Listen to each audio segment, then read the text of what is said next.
Buddy, it is the Dynasty Gambit, 90 minutes or so until week 15 kicks off with the LA Chargers and the Las Vegas Raiders. This is Thursday Night Football pregame show. Let's get it.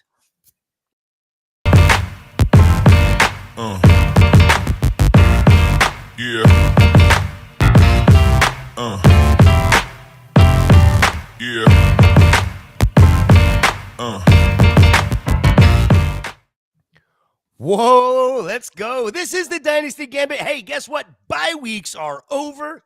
That can mean one thing and one thing only. It is fantasy football playoff time. I am your host, Gator J. As always, find me over on Twitter at FantasyJ77.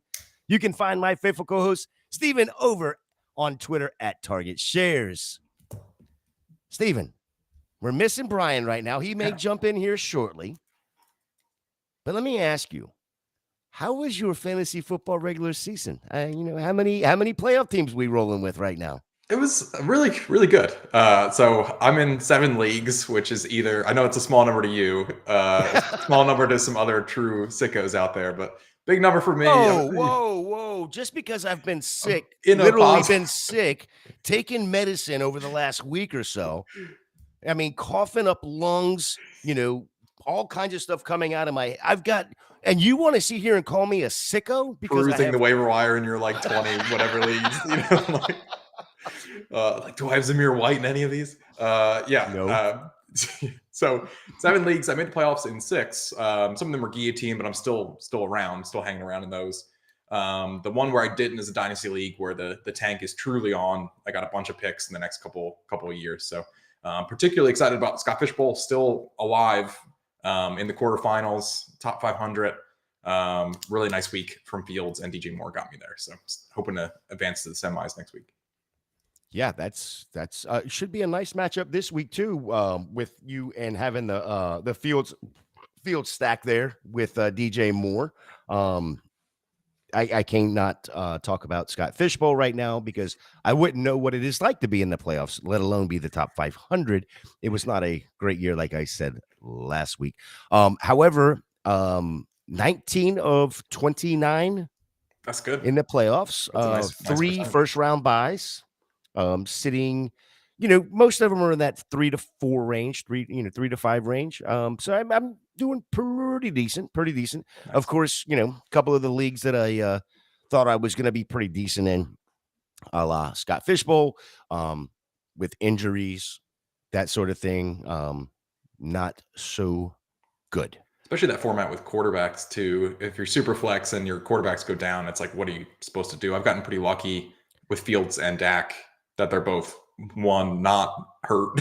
And still thanks for jinxing that for me because, I said the same thing like 3 weeks ago about Joe Burrow. I'm like, oh, look, I've made it clean right.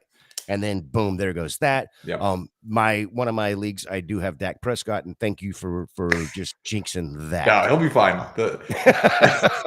He has to be fine. I need him pretty much in a good amount of leagues. Well, PSA, we not only have a game tonight between the Chargers and Raiders, we also have 3 games coming up on Saturday this week. Nice. Vikings at the Bengals, Steelers at the Colts, Broncos at the Lions. Reason I want to go ahead and bring that up is those games are, of course, all played before you normally set your lineup. Make sure those players are not in your flex positions. They are actually in their positions so that we have that mobility on Sunday morning if we need to. Make sure you get those start sit questions in either here or, of course, DM us on Twitter. Mm-hmm. And then more importantly, hit the Discord up because, the Going for 2 Discord has a bunch of great folks there. If you need to know how to get to the Discord, go over to goingfor2.com. Bottom right corner, click on the Discord link there. That'll allow you to get into the Discord. Many channels. Jeff has done a hell of a job setting that up for us. Yep. So we can absolutely answer those questions there between now and Sunday morning. Let's get into stock up, stock down for week 15, and I'll let you go ahead and rip it off. Who was your stock up this week? Yeah, I'm not historically a Debo guy, but man, he's just been on this insane run here recently. I'm more of an Ayuk guy personally, but last couple of weeks for Debo, 3 receiving touchdowns his past 2 games, and then 4 rushing touchdowns on top of them this past 5. And then I really like the ESPN analytics receiver tracking stuff. I mentioned that pretty frequently. They give a yak score, yards after the catch score each season. So over the last 5 years, there's been like 700 individual receiver seasons, and they give a score for yak for all of them. Of the top 5 seasons of those seasons, 4 of them are Debo. He's first, second, third, and fifth. On his last 4 years. So just insane. He's really kind of like a one of one type player. Just a nuts run he's been on here recently. Yeah, I've not been a Debo fan because he's from South Carolina. No. I mean, I really thought that he was a gadgety player, to be quite honest. And what better offense for him to be in and be a gadgety player than Kyle Shanahan? I mean, it's just worked out very well. And you look at what he's done the last 3 weeks, but then you look at since they've had their bye week, and 4 of the 5 weeks since their bye week, he's had double-digit fantasy points. Yeah. And a lot of that has to do not with just necessarily his receiving as a wide receiver, but what he's able to do out of the backfield in sweeps or whatnot. They use him all over the place. They use him a lot. And maybe this is the Mike McDaniel thing before he left, right? But Miami uses Tyreek the same kind of a way. Yeah. Right. They have him, lined up as tight end, and then he does a sweep. Some of it's BS motion, getting, moving eyeballs. But the way that Kyle Shanahan and that offense uses Debo, of course, it does help that they have a Christian McCaffrey and a Brandon Ayuk on the outside as well, and then a George Kittle that can run a seam route. There's enough good players on the team, and then of course call him a game manager if you want to, but a game manager is still a winning quarterback in Brock Purdy. They can get the ball to all these players and absolutely make them thrive is phenomenal. So I agree. Glad you brought up the Dolphins too. I mean, I think we looked at that maybe last week or 2 weeks ago. But we looked at the use of play action, motion, and some interesting play calling tendencies. Well, the Niners and the Dolphins are both all the way to the right on that in terms of usage of that stuff. And like Tyreek, just like you said, they use that speed motion where he's basically at full speed when the ball snapped. And then what are you supposed to do as a corner? Good luck.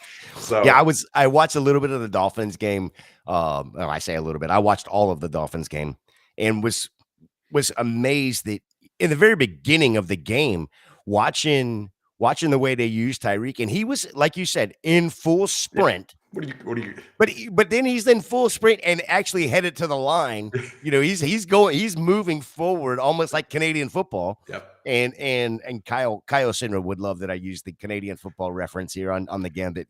But he truly was. And I was like, oh my God, I can't believe they haven't flagged him yet. But it was quite interesting. Mr. Brian Vandygrad 92 on Twitter. How are you this evening, sir? Good, guys. Sorry I was having some technical difficulties on my end. I couldn't hop on for whatever reason. How y'all doing? Oh, we are doing pretty good. We are doing pretty good. We're sitting here talking stock up, but I do want to go back and ask you, now that you're here, Steven talked about his fantasy season. I talked about my fantasy season. I want to give you an opportunity to tell us about your fantasy season and how many teams you're sitting there in the playoffs with. Well, I have a total of 9 teams, and 6 of the 9 made it, but I'm a little bit disappointed. The only ones that did not make it, most of mine are on sleeper, and I actually came in 7th instead of 6th, and so I missed the other 3 playoffs but 1 spot. So I would say my season was okay, but I've had better. I was thinking that, as he started to say that, I really thought you were going to say, yeah, my season's been okay. But, I was in I have a team that's tanking and they're number 1 seed right now. With the injuries that we've had, it would not surprise me. I wish it was that easy. I wish I was backstage trying to get on. I heard y'all talking about Tua and Tyreek Hill. And that's my biggest disappointment is in my league of record last week. I had I had a Tua, Tyreek, Jalen Waddle. I've had them all season long, and all I had to do was outscore Saquon by 6 points, and didn't make it. So. What? Wow. Yeah, that it hurts when Tyreek only plays a quarter of each half. Yeah. And it was, they had that big play in the second half, but that was almost his only reception in the second half, if I'm not mistaken. Maybe 2 receptions total in the second half. He was more of a decoy. And they said that coming out of the half that, or when Tyreek was coming back onto the field, that they felt like he could be used more as a decoy. He was still doing the speed motions. He was still doing all of that, but he just wasn't in the game as much, and he wasn't as active, I guess. And it did, you could absolutely see a complete difference in that Miami offense when Tyreek was not on the field and then when he was on the field. There was just 2 different teams ultimately.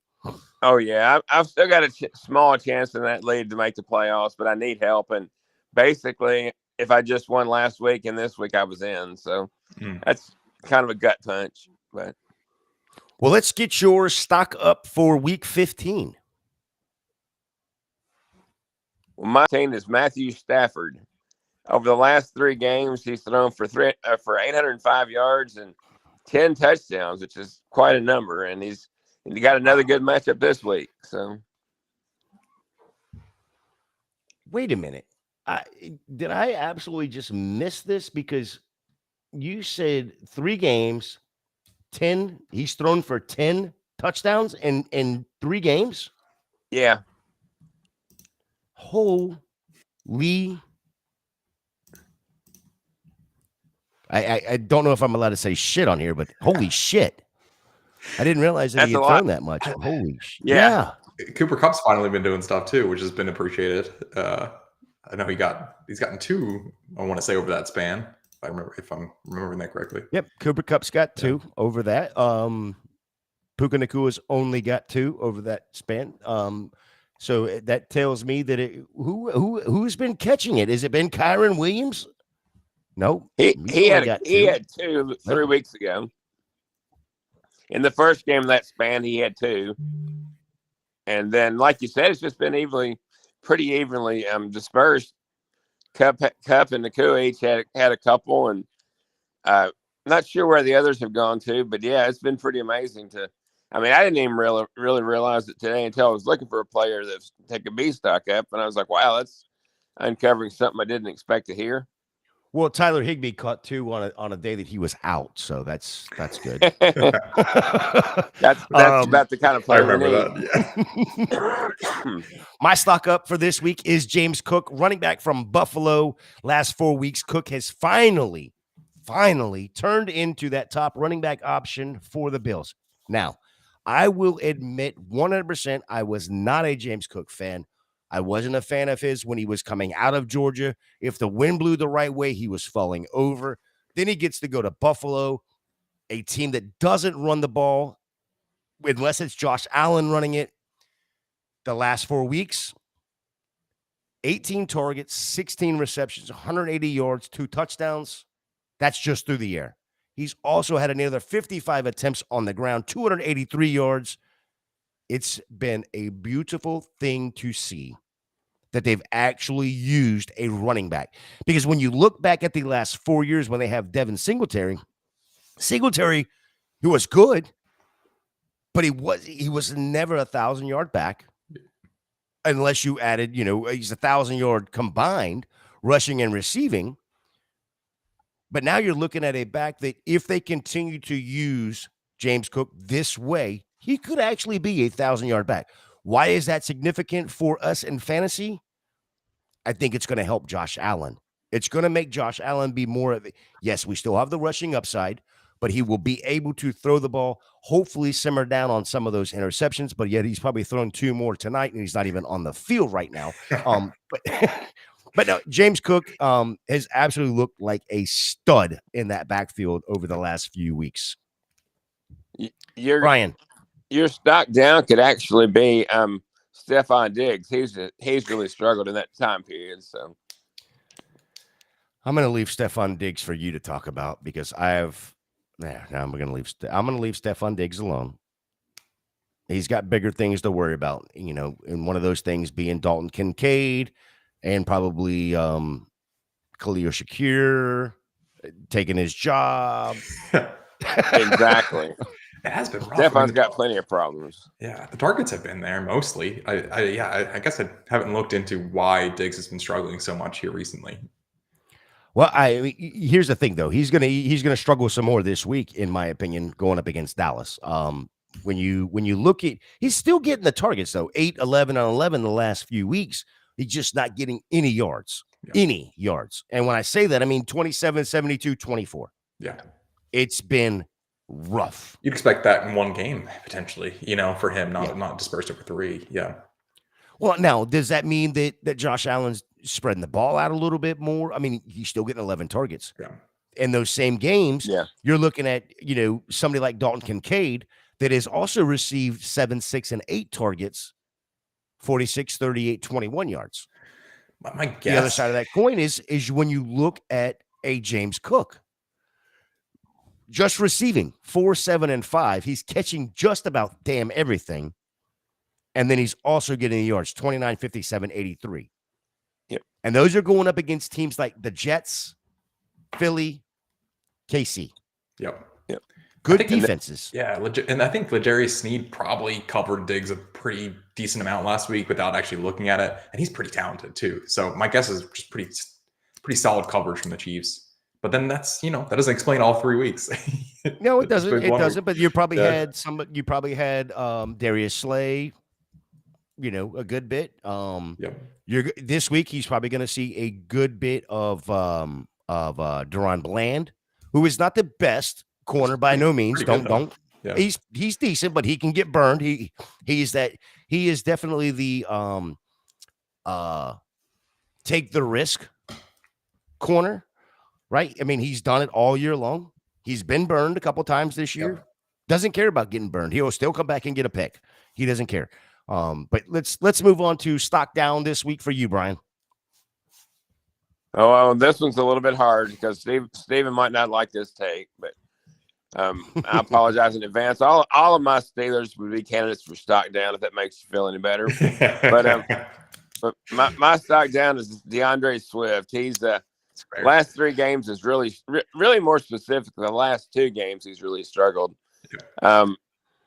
Numbers off the top of my head, I think it's around 17 carries for 50 yards or less and 0 touchdowns. So he's just been off for whatever reason, and the team's been off, obviously. So matchups have been brutal. I mean, I know that's been discussed a lot, but Eagles have had the toughest schedule to date, and then they have the easiest schedule remaining. So maybe things get a little bit better for them. But yeah, it'll all even out. Yeah. But lately he's been down. I was just going to ask you: do you feel like going up against Seattle is maybe a get right game for not only Philly as a whole, but for DeAndre Swift? I think the whole team. Yeah, I think so. I think it's been tough watching Hurts, and clearly the knee is limiting him. Just watching him, it looks like he's not really having that same explosion, especially when he's running the ball, that he's had in past seasons. And you can't blame him for being here. He's playing out there and doing his best. But it feels like he's a little bit limited recently. Well, I mean, you got to give it up for a team that is 10-3 and just ran a gauntlet. Yep. Miami, Washington, Dallas bye week, Kansas City, Buffalo, San Francisco, Dallas. It's like the toughest teams in the league. That is a gauntlet. I know. Gauntlet. Now, the sad thing is 2 of those teams, San Francisco and Dallas, are sitting there right now ahead of them in the playoffs. Yeah. Right. So that they're going to end up, in order to get there, they're going to have to go through those teams again. Yep. At least as current playoffs are sitting there. Both teams look really good. Yeah. Really good. Yeah. Yeah. Well, I mean, I think this is a get right game. Yep. And maybe not even just for the team on the field. Maybe this is a get right game also for the coaching staff and the team. Yep. I think so. It should be a good game. That's a Monday night game. Next Step Fantasy Football Podcast. How we doing tonight, boys? Appreciate you tapping in. All right, let's get over to you, Steven. Stock down this week. Who you got? This one makes me sad. It's Keenan Allen. I know, we're going to be talking more about the Chargers tonight, but it's just so tough when you lose Justin Herbert and now you have Ethan Stick throwing you the ball. I know Keenan's out tonight anyway, so it doesn't matter, but he's going to be 32 at the start of next season. You kind of wonder if the bottom has fully fallen out for him. And it's particularly tough because, I think one of our first episodes, you asked, who's your fantasy MVP this season? I said Keenan Allen. And he's really delivered. I mean, he's wide receiver 3 overall on the season in terms of fantasy points.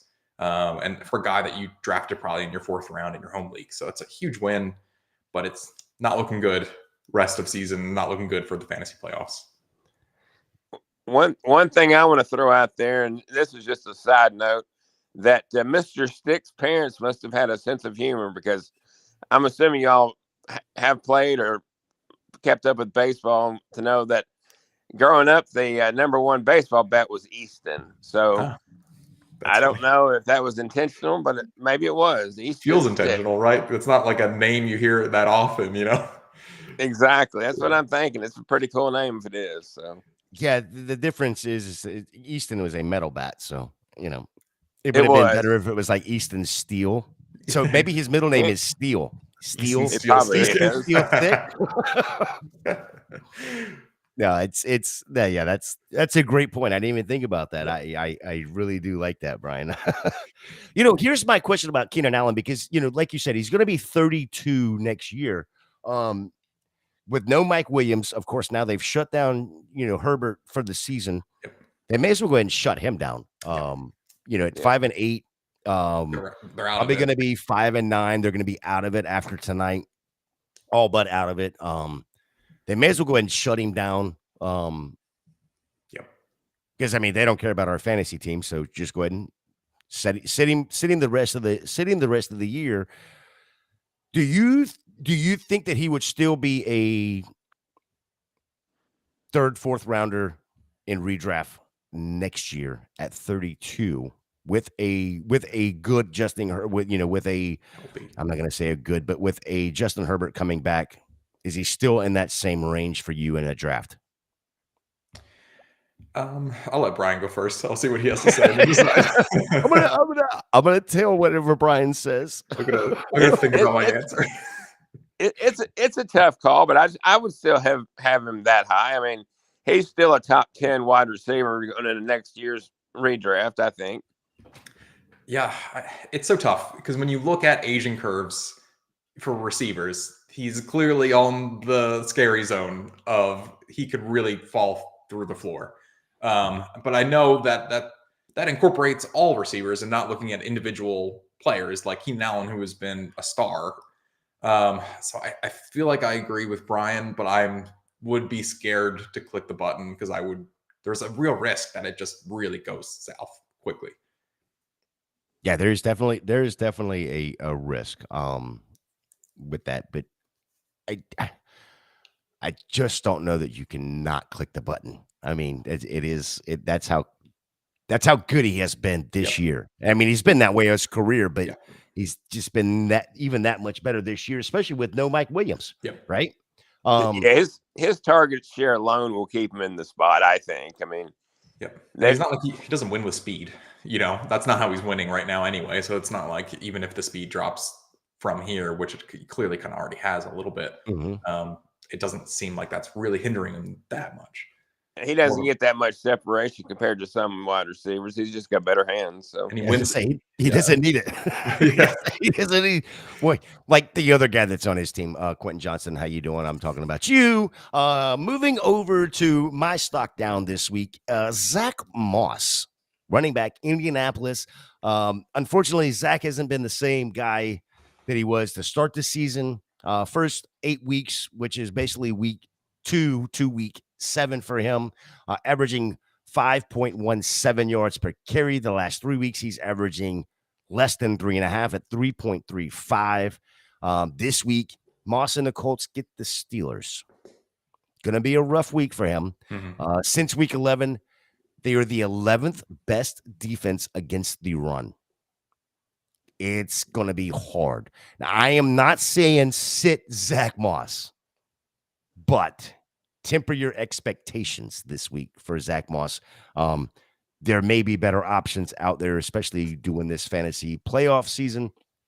Remember, this is win and advance, lose and go home time. Guys, what do you think about Zach Moss as a stock down? Any response? Anything y'all want to add to that? No, agreed. I mean, the role's been still great, and I think what you said is correct. The role, I think, is still going to be fantastic. It's just what can he do with it? And he hasn't been particularly efficient here recently, which is sort of a surprise because like before this season, he wasn't that efficient, and then he was efficient this season, and then all of a sudden he isn't again. Maybe I have to watch the film to see why, but the stats are kind of weird where it's like he wasn't good, he's good, and then now he's not good anymore. Well, I mean, he has had, over the last, 3 weeks, he's got Tampa, who's a very good run defense. Tennessee, very good run defense. Cincinnati, okay, they're a good defense, decent, whatever. He hasn't gotten over 55 yards in those 3 weeks. Of course, 19 attempts is his max. Yeah. But he's not even doing it through the receiving game. Yeah. So that hurts, of course, in a PPR league as well. But we, as soon as we heard Jonathan Taylor was going down, everybody was like, oh, Zach Moss has to be the guy again. Yep. We have to go get Zach Moss because what he did earlier in the year. Yep. And expectations were he was going to be able to continue that, and just hasn't happened. Yep. Agreed. All right, let's move on to tonight's game. Tonight is the Chargers at the Raiders. Raiders favored by 3, over under of 35 now. It was at 34. They moved up to 34.5. 35 now is where we sit. Let me just double check and make sure we don't have any other update on it as well. Refresh, please, quickly. Thank you. And yes, we are still sitting at 35. Yes, 35 is where we are sitting for the over-under. Brian, who do we have as out or questionable as we sit right now? Well, first of all, I'm assuming the news has been announced, but last I knew, Josh Jacobs was doubtful. I'm assuming he's not playing. Yeah, he's out. He's out. Confirmed. Then you've got him. We've already kind of briefly mentioned Justin Herbert being out, Keenan Allen being out. Yep. Like I said, Josh Jacobs. Also didn't hear about Josh Palmer.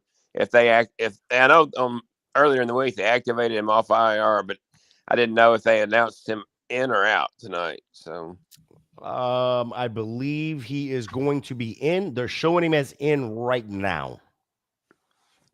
And those are the ones I remember off the top of my head. Do we have anybody else? Another one I could think of was Donald Parham, I think is inactive, which I know that's not a big one. I like Donald Parham personally, but yeah, I think he's inactive tonight. He's not playing. Yeah, the other one that you had, we had Devontae Adams' illness. He was questionable. He is expected to play. He is officially active for tonight. Expect a big game from Devontae Adams tonight, by the way. That's just my opinion. Steven, let's talk about tonight's game and what you are looking at on this graph. Yeah, so the graph that you're looking at, it's all about offensive play calling tendencies. So the x-axis, that's pass rate over expectation. It's basically how often does a team pass relative to what a typical team would in the situations that they're in. And then the y-axis there, that's just how much that pass rate fluctuates on a week-to-week basis. So are you consistent or are you not really consistent with your pass rate? And this is only weeks 9 through 14. So I bring that up in those specific weeks because that's when Antonio Pierce took over for the Raiders as head coach. So we want to see, has that changed a bit? You'll see the Raiders there in the top left. They've been pretty run heavy, but a little inconsistent with it. And I think you kind of have to look at it week-to-week basis to see that inconsistency. So the first 2 weeks when Pierce took over, they were massively run heavy, like Falcons level run heavy. And then in the last 3 weeks, they've been a lot closer to average. So you're kind of curious, what do you see tonight, especially without Josh Jacobs? I think there could be a bit more passing for Aiden O'Connell than maybe most think, especially if you're only looking at this split as it is right now, because it's kind of leaned more towards the pass recently.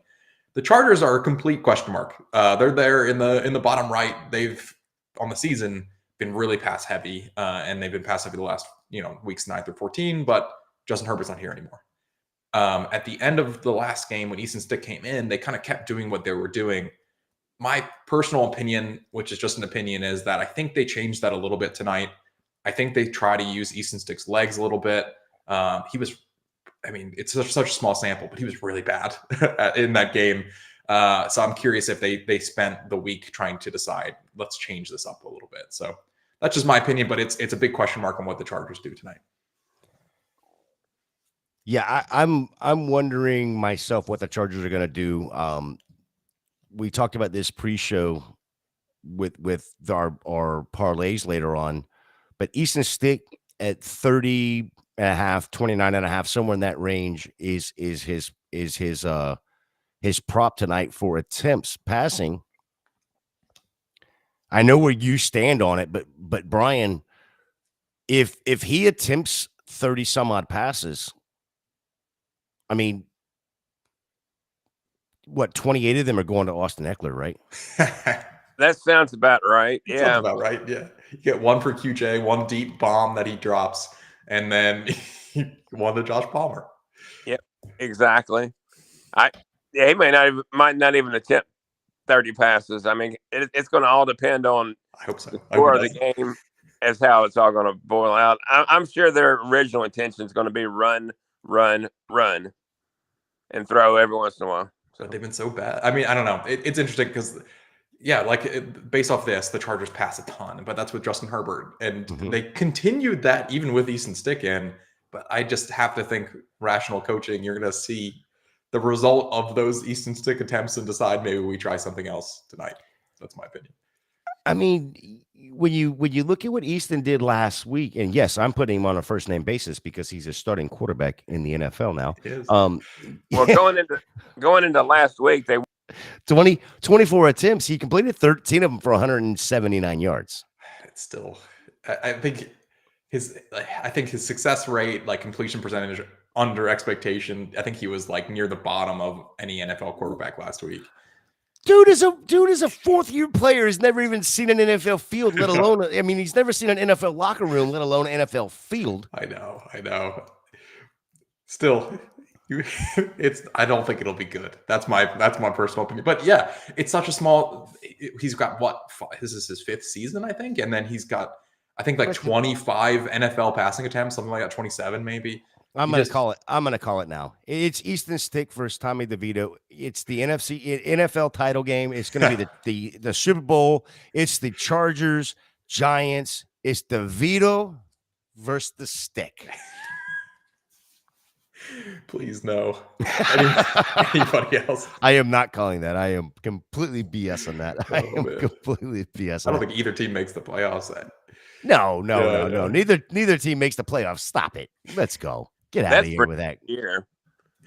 Listen, if that's complete storyline BS that I'm making up. I am making that up. Like people make up stats and Giants Chargers. Yes, Giants Chargers. But if it happens, I called it the whole time. That's my way too early 2024 Super Bowl.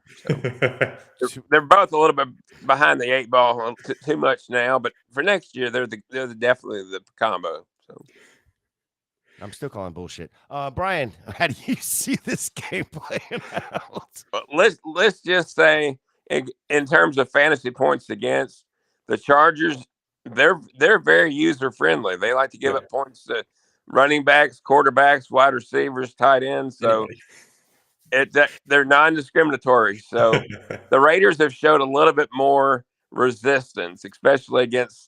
I believe they're better against the pass, but either way, they've shown more resistance than have the Chargers. So I see a game where perhaps we can exploit some of the Raiders, like previously mentioned, Devontae Adams. So that's kind of where I'm at on this game.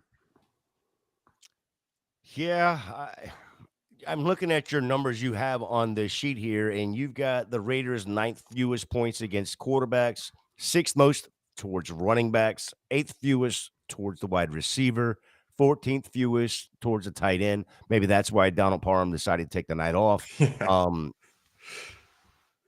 But look, it's, going back to what you were saying earlier, Stephen, when we're talking about the Chargers here, They give up the 6th most to quarterbacks, 11th most to running backs, 4th most to wide receivers, 12th most to tight ends.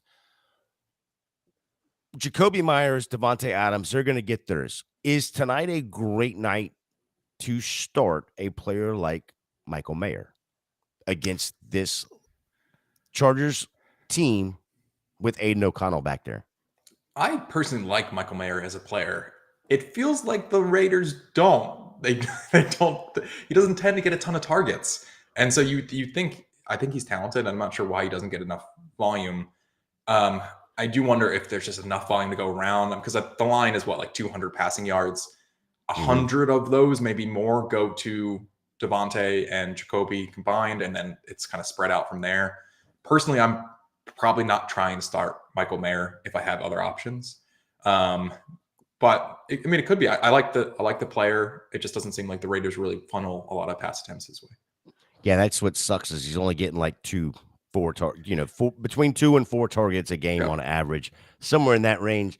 He's got a game where he's got 6, a couple games where he's got 5 targets, but I mean, they're not utilizing him. Yeah. You just wonder if there's not enough to go. There's not enough mouths. There are too many mouths to feed. And it could be the quarterback as well. Yeah. We're not going to blame it all on the coaching staff of the prior coaching staff, at least. How do you see the game playing out, Stephen? Yeah, I agree with a lot of what Brian said. I think the tough part for the Chargers is I think ideally they would want to lean more on their ground game tonight, but it's been so inefficient. They're bottom 4 in rushing EPA per carry. Eckler just hasn't quite looked like himself, recently. The Raiders are even worse on the ground. They're second to last, and that's with Josh Jacobs, who is now not even playing tonight. Raiders are bottom 7 in passing efficiency, and the Chargers are a complete mystery. So I think we see some inefficient offense tonight. Defensively, like Brian said, the only above average unit is really that Raiders pass defense. Otherwise, the Chargers defense is not good. Raiders run defense isn't that great either. We kind of talked about the tendencies. Personally, I think the Raiders win. I think they win by a pretty decent margin. Is this gonna? So it's not going to be a 3-0 game. No, not 3-0. Thankfully, I think I would. Is 35 is the over under? I feel like I'm always really close. I would go under barely, but I think I'll revise. I think I'll say like 21-13. I think the Raiders win by easily more than 3. Well, we all went under last week, and that was done by halftime. I mean, crazy. Freaking. Thank you, Bailey Zappi. I feel like I'm the number 1 Bailey Zappi fan, so it's happening. Yeah, we all went under last week on a 30. I don't know that I can go under. You know what? I can't even touch it no more because it's just ridiculous. That 30, what is it? 30, what did I say? 35 right now? Such a low number. It's so low. I mean, I know we've seen lower and that got crushed, but I just don't think I can do it. Brian, what do you got to add for this game tonight? Well, from a DFS perspective, had a couple of options out there that people could consider. First of all, because of price efficiency, I've got Austin Eckler in my captain spot. Then I felt like Brian, hang on 1 second, Brian. When you are bringing up the DFS for tonight's game, I'm assuming, and because I want it to be clear, this is for a showdown tonight, correct? That is for a DraftKings showdown. Mm-hmm. Go ahead, continue. I'm sorry. No, you're definitely right on that. So I also felt like you needed Devontae Adams in there for sure. And then for cheap, he's only 3,000 on DraftKings. I went with Zamir White. He'll get some touches. I don't know what he'll do with him, but you don't need much from him at that cheap price. And then I've also got Jacoby Myers in there as well. And my other Chargers, I've got the Raiders defense, some other Charger that I threw in there, and that's why I asked the question if Josh Palmer was playing, as I've got Josh Palmer in there too. So if you wanted to go a little contrarian, you could put Aiden O'Connell and Johnston in for Josh Palmer and who was the other one I took out? Jacoby Myers. So Those would be my two lineups. So I think no matter what, you need Eckler and Devontae Adams is where they have to be where you start your lineup. So when you look at starting to build your lineup, do you look at the captain first? Yeah, just because you're paying time and a half, so that can be a pretty good chunk of change that you're spending on the captain. So I try to go with the captain first. It makes sense. Now, sometimes I have to circle back around depending on what the other salaries look like, but I try to start with the captain. And I'm surprised you put Zamir White in there. Just by looking at what they did last week, Zamir got 2 attempts, and then Abdullah got one attempt, but he was on the field almost 3 times as much as White was. Which, I mean, like you said, at that price, you only need 9.5 points for it to pay off. If you go with the philosophy of 3 times your money. What I see tonight, and I could be totally wrong, is I think Zamir White will handle the majority of first and second down, and Abdullah will be in on all third downs. So it's going to wind up boiling who is going to be if they get in a goal line situation, which the score last week they lost 3-0, right? I mean, they lost 3-0 to Minnesota. Did that game go to overtime? Because it sure felt like it was going to overtime. It didn't go into overtime. They scored late in the fourth. You had a glorious Nick Mullins field goal drive. So that will be remembered for ages. So, in other words, there weren't any goal line chances last week. Yeah. Or if they were, they squandered every single one of them. Even on fourth down, there was no bueno. So maybe White is probably going to be the goal line back, I think. So he's so big. I mean, I think I agree with you that I think he's a first and second down back. That's the guy they want out there. Hasn't been particularly efficient, but also it's a really small sample. Well, let me ask you both this. Jacobs is basically on a 1-year deal. We have no idea what the Davis family is going to do with this coaching staff, let alone front office. They could just rip it all down. Let's assume that Jacobs is a free agent next year or going into next year. Give me a perfect landing spot in your opinion. For Josh Jacobs. Green Bay Packers. Ooh. I wouldn't hate that. That's a good one. I just think about Aaron Jones getting older, and Dillon really never has materialized as much as they'd like for him to. So might be an opportunity there. I would like to see him in Tampa Bay. Jay, well, what do you think of that? I don't know if I'd like him in Tampa Bay. It'd probably cost too much money, and we got too many holes. Probably would cost too much. I'll tell you one that I thought about late last night, early this morning.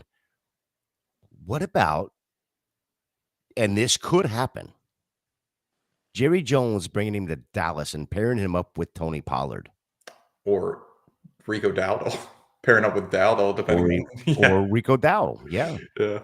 Yeah, so I mean, and at that point, then I mean, let's take those two teams, Dallas, Green Bay.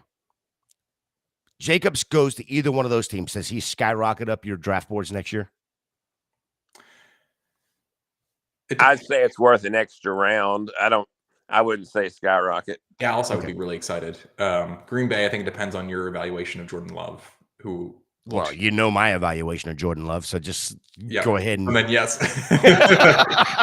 Go ahead and plug it in. All right, Brian, give me your player to watch for tonight.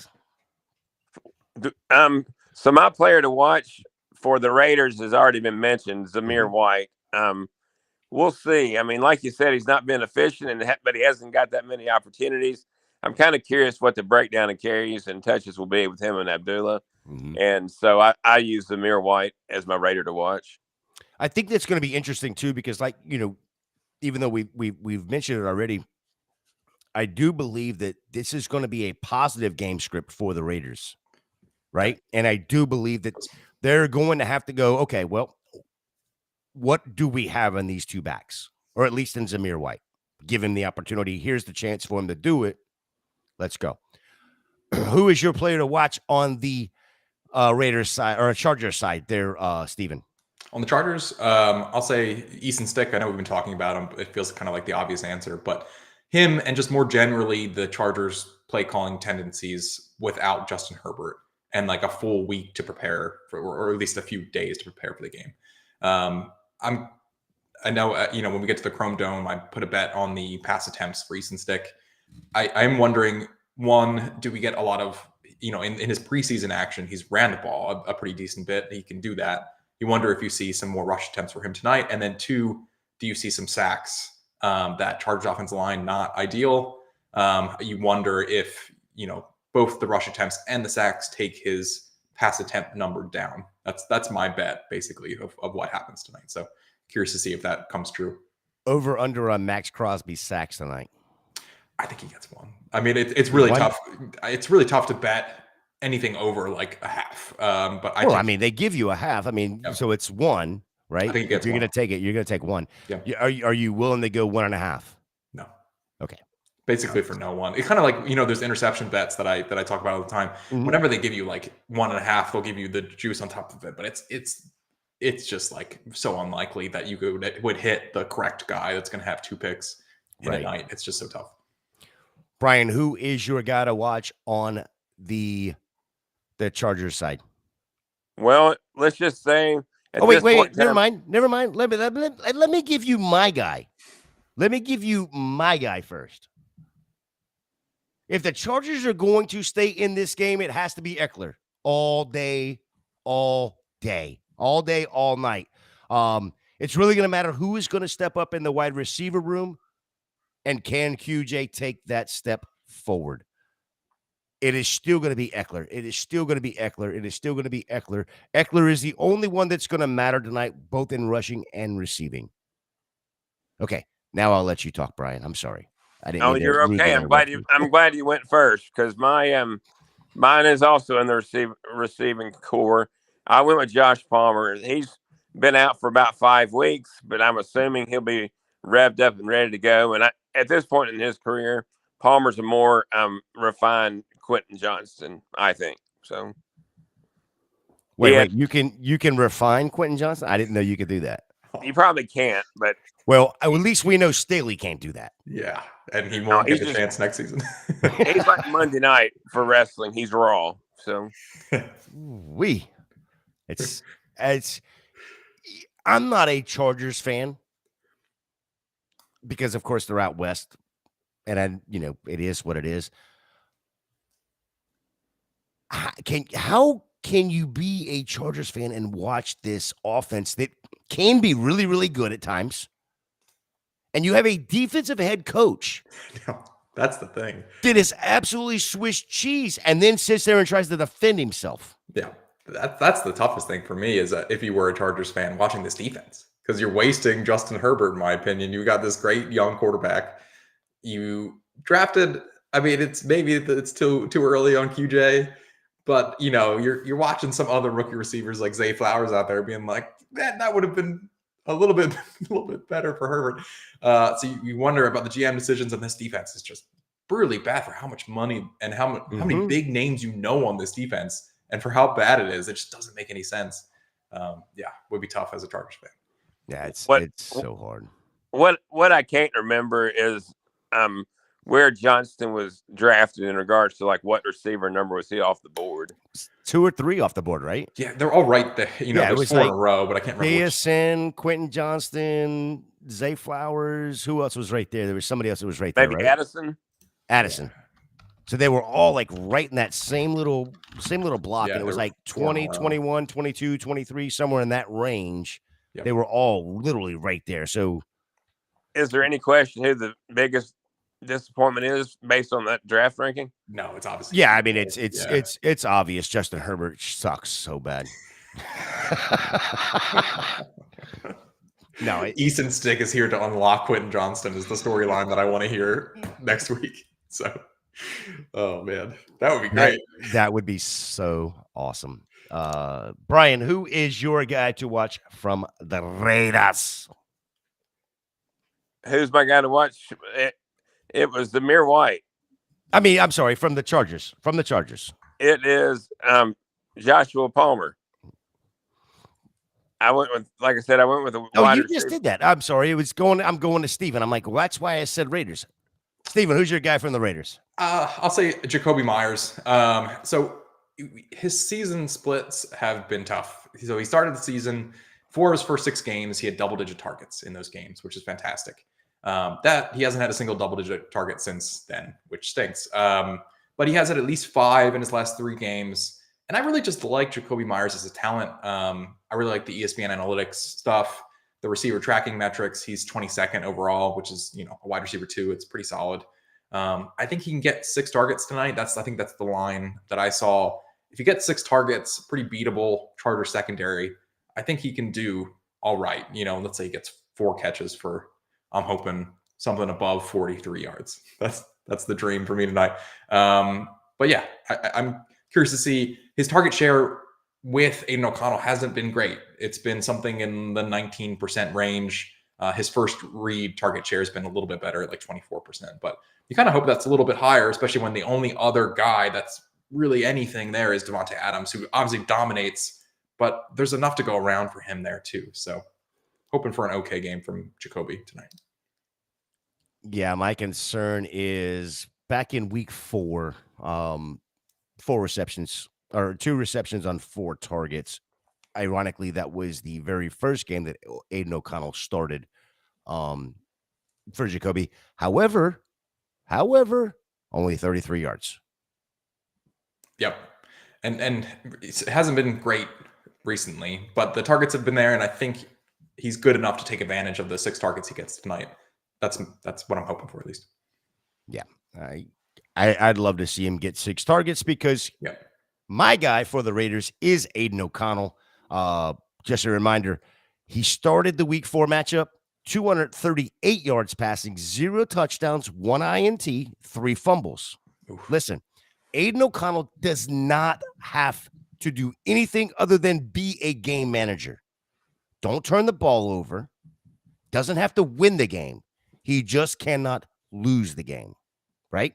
With all the weapons that LA doesn't have, all he has to do is just get the ball to his playmakers and not turn the ball over. If he can do that and do it on a consistent basis, the Raiders win this game. Yep. And probably pretty easily. Agreed. Fantasy-wise, I don't think it's going to matter. Nobody's starting Aiden O'Connell anyway. Yeah. And if you are, you're in a desperate hole, right? So, but the guy to watch for me and probably for the Raiders as a whole is Aiden O'Connell to see if this is the future, or are we back in the draft, even in the second round this coming year, and trying to find that quarterback. So Aiden O'Connell it is for me tonight. What do you guys think about that? I would agree there. I mean, so far, I don't think the Raiders can be super confident that Aiden O'Connell's the guy. I mean, pretty low ADOT, and then even with those pretty shallow passes, completion percentage over expected is not very good. He's kind of in like the Bryce Young zone, which is not where you want to be so far this season. So I would assume if I'm the Raiders that I would want another quarterback in there. But Brian, anything else before we get to the Chrome Dome, anything else you want to add to the conversation about this particular game tonight? Not necessarily. I can add it on with the Chrome Dome part. Okay. Steven, we good to go to the Chrome Dome, or do we need to get some more stats going? I mean, we've got like fucking 10 minutes because nobody cares about the game. They're just caring about us right now. All right, let's get to the Chrome Dome. Parlays of the night. Underdog Fantasy, $100 deposit match. Use the promo code GOING42 or GF2 rather. Promo code is GF2. When you make your first deposit, will match up to $100 to start off. Now, I don't know who I want to start with tonight. Let's see. Eeny, meeny, miny, mo, Steven. Let's do you. Sounds good. So I did hit last week, which was nice. It was only 2 plays, but it was a nice hit. Sucking bastard. So hopefully hit again tonight. So first one, Aiden O'Connell. When I got it, it was 193.5 passing yards. That's moved all the way up. I think it was like 205.5 the last time I saw it. So I took the over at 193.5. I think I'm still okay with the over at 205.5. Obviously not as excited about it, but I still think he could hit. That's still a pretty low passing number. I'll take Jacoby Myers over 43.5. We kind of talked about him a lot. Slight concern with his, for him, relatively low target share recently. I think he can get 6 targets and slightly get over the 43.5. And then I took Easton Stick, kind of like we talked about, under 30.5 passing attempts. The hope with this is that he takes a bunch of sacks, that he runs the ball, and that the Raiders continue their snail's pace. They've had the second slowest neutral snap rate over since Antonio Pierce has taken over. They just eat up all of the clock before they snap. It's a really slow game that would take away pass attempts there too. I do think I should have, and there wasn't at the time when I made the bet, taken the over on Easton Stick rushes, and then probably some over on Easton Stick sacks too. Because if you're going to hit on the under pass attempts, you could really hit on those too. Those are probably correlated. So I would think about adding something like that to it as well. But yeah, so for mine, Aiden O'Connell over 193 passing yards, Myers over 43.5 receiving yards, and then Easton Stick under 30.5 pass attempts. Yeah, it's crazy. I've been back and forth on DK Sportsbook all day. And I mean, the lines, of course, always fluctuating, but the drastic fluctuation is what was surprising to me. Brian, what do you got for your Chrome Dome parlay of the night? Well, the first question I've got, when I looked earlier today on DraftKings, I could not find receiving totals for any Charger besides Austin Eckler. Is that still the case, or do they finally figure out that maybe somebody get 10 yards? No, they've got for the Chargers, they've got Gerald Everett at 30.5. They've got Josh Palmer at 36.5. And Quentin Johnston now has moved all the way up to 30.5. Oh, wow. So Palmer's ahead of Johnston. Okay. Wow. Did you have a doubt that was going to happen? I guess not. I mean, but the guy's been out. The guy's been out for 6 weeks. So to me, there should be a rest factor involved there that he might not play as much. But basically, what they're saying is that Quentin Johnston full time is less than Josh Palmer halftime. So that's good. Hang on one second. Hang on. I don't mean to cut you off, but it has nothing to do with the NFL at all. But the Tampa Bay Rays just traded Tyler Glasnow. That just happened. Wow. Just happened to the LA Dodgers. I was about to say Cincinnati Reds, but Dodgers. Oh my goodness. Insane. All right. Sorry. Go ahead, Brian. So in terms of lines, I try to either play the over under or the actual point spread. And we were talking about maybe 36 is too low, but I question that because last week the Vikings beat the Raiders 3-0, and 2 weeks ago the Chargers beat the Patriots, I think it was 6-0. So I don't know. I mean, maybe that's way too high. Maybe it's a combined total of 9, but I went with the point spread. I couldn't go with the over under, so I went Raiders -3 at home. That. Then on the next one, I went Mr. Stick below 109. I think it was 193 passing yards or 189. It's somewhere in that range. 189.5. Yep. I went down. I went below on him. I don't see it. I see it more of a run game, like we've kind of talked about. Then I went Austin Eckler over. I believe it's 49.5 rushing yards. And last but not least, I went with Devontae Adams over 68.5 yards receiving. So that's my Chrome. The Raiders -3, Stick under passing yards, Adams over, and Eckler over the rushing total. So that's what I've got. Yeah, I'm right there with both of you. So hopefully all of us hit this. It looks like we're all on the same page here. At 1 o'clock this afternoon, I went in there and I took Austin Eckler over 29.5 receiving. Again, like I've said multiple times tonight, and I will continue to pound this drum that Austin Eckler has to be involved. Yes, I think QJ is going to be involved, and yes, I know Josh Palmer is going to be involved, but you've got basically a guy that's going to be throwing his 21st pass in the NFL here tonight. Austin Eckler over 25 or 29.5 receiving yards. I also took Eckler over 44.5 rushing. I think that's a smash play as well. Crazy thing is at 545, that number moved all the way up 2 full yards to 46.5, and I probably still would have taken it there as well. Aiden O'Connell, I didn't get it quite as early as Steven did at the 193.5. I did get it at 194.5, and currently, right now, Austin is sitting at 205.5. So I'm liking that 11-yard little cushion that I have there. Yeah, it's a that big, people are being able to switch. But if your Jacoby Myers hits and your Devontae Adams hits, I do believe that 194 is pretty damn easy to hit. Yep. The other thing that I took on there is Adams. I took Adams on an anytime touchdown. Listen, if anybody's going to get one, it's going to be Devontae Adams. He's not feeling great. We know what that does to players when they go to perform. You got to remember, this is their job.